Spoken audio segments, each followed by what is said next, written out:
看对比来新车评，大家好，我是涂小萌。如果你买一台 SUV 的时候，你最看重的是它的什么能力呢？加速、性能、配置、空间，还是油耗和舒适性？对于我来说，我个人最看重的就是它的机械能力。我身后的这3台车就是现今 SUV 自主品牌市场上面表现非常好的3台车。那么这3台车我们拿到了今天的测试场地，肯定是要大动一番干戈的。今天这3台车，我个人比较喜欢的就是这个瑞虎8的鲲鹏版。当然了，我们今天到测试场地一定是要测试出成绩才能见真章。OK， 话不多说，让我们开始今天的测试。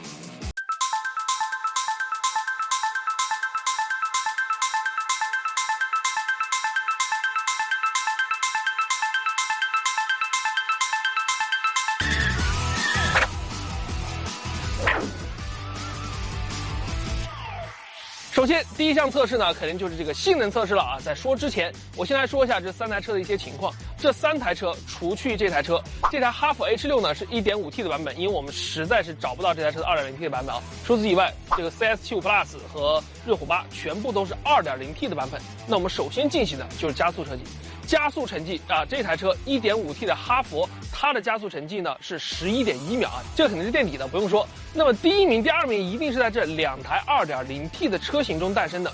CS75 Plus 10.8秒，而这台瑞虎8鲲鹏版8.2秒。这个加速成绩真的是非常的快，也真的是让我非常的震惊。而且大家要知道，这不是它真正的实力，因为我们这个路虽然是看上去很平啊，但是实际上还是有一点小坑洼的，所以它的真正的实力还没有发挥出来。但是这台车给我动力的感觉真的是很棒。除此之外呢，我们在进行了一个刹车的测试，刹车成绩最后1名呢也是这个哈弗的 H6， 第2名是 CS75 Plus， 第1名38.8米是瑞虎8。而且这台车你在刹车的时候，你能很明显的感觉到它的这个 ABS 的脚感，就是弹你脚那个脚感是一直很线性的，一直保持在一个力度的。而这2台车就时大时小，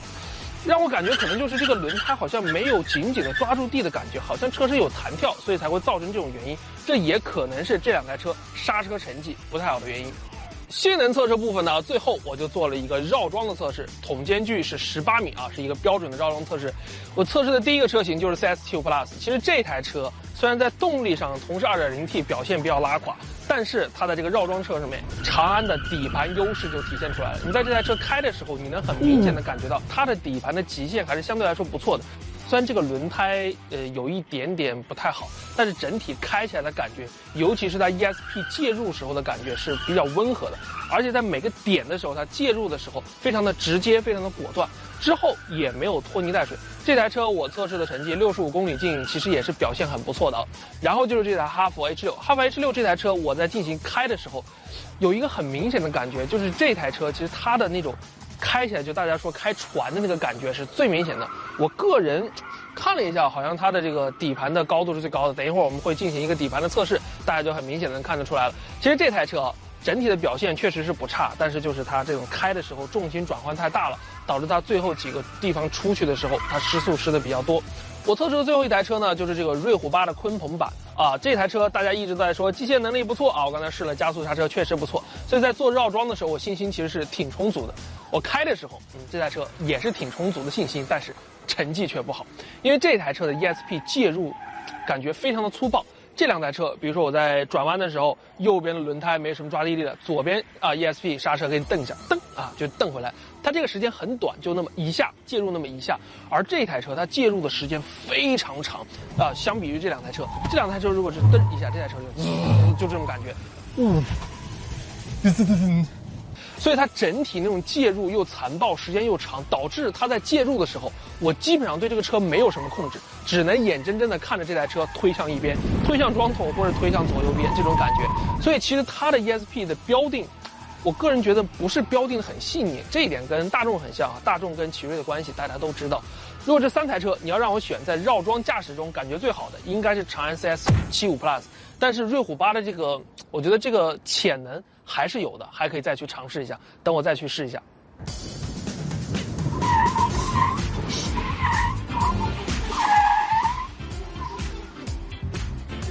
哎，搞得自己这样啊，把我坐到这里，晒得我满身都是汗，满身都是盐，何苦呢？家用 SUV 嘛，极限性能啊，有多少人会真的关心？最重要是什么？是舒适，你的空间大不大，你的配置够不够？最重要的啊，你的悬挂软不软，还有你的动力系统够不够平顺，这才是最重要的。尤其是动力系统，因为我们现在开车整天都是在这个路上走走停停啊，堵啊，各种啊什么，所以呢今天我是最看好 CS75 Plus 这台车的。为什么呢？因为它是搭载一个妥妥的 AT 变速箱，而其他2台呢都是一个双离合变速箱啊。我知道我讲这点肯定有很多人会质疑我说，都什么年代你还说双离合不够平顺什么的？行，不服是吧？今天呢，我主导的这一个测试呢，就是拿了之前这一个6车横屏的时候一个针对双离合的一个平顺性的测试，它模拟的就是市区的这一种拥堵工况。好，话不多说，我们赶紧开始吧。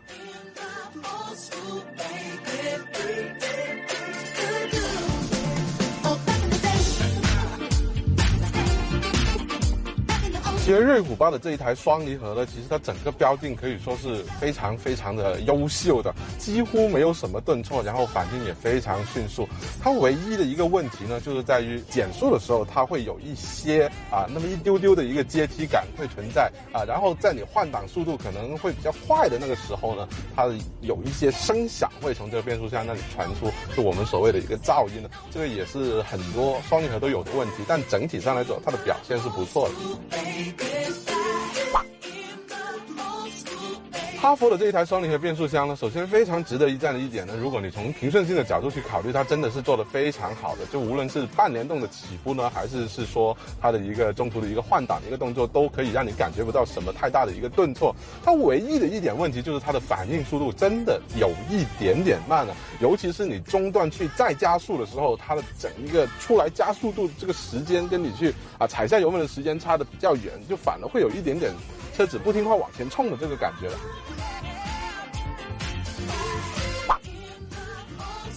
CS75 Plus 这一台8AT 的变速箱，其实在 AT 的范畴里面，它的整个标定并不算得上是很完美它的换挡速度不是很快，它的反应速度也不是很快，但它优势是什么？就是在你整一个油门怎么调配也好，这过程里面它的动力几乎是没有中断的，这也是所有 AT 的一个可以说是天生的一个优势吧。反正呢，它在整一个跟脚的一个表现上，还有平顺的表现上，真的是非常友好的。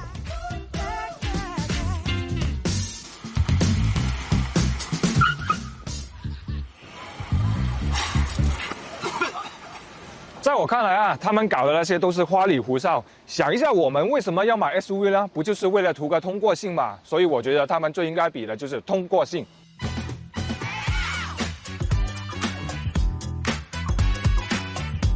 大家都知道 H6是中国卖的最好的 SUV， 没有之一为什么它能卖得好？其中一个原因呢，就是因为它的通过性能够适应我们中国的路况。你看它的车身高度看起来在3台车里面是最高的，还有这个轮间距所以我在这个项目里面呢是最看好它的。接下来我们就看一下3台车谁在通过性这个项目里面表现最好。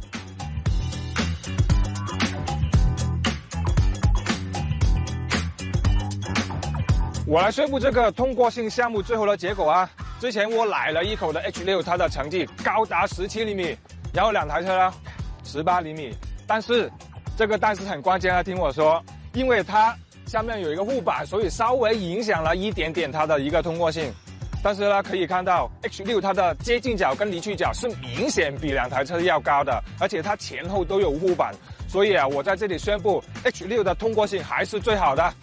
哇，你这个人干嘛？这样你都赢得差一点？难道不是吗？难道不是吗？一看就看出来了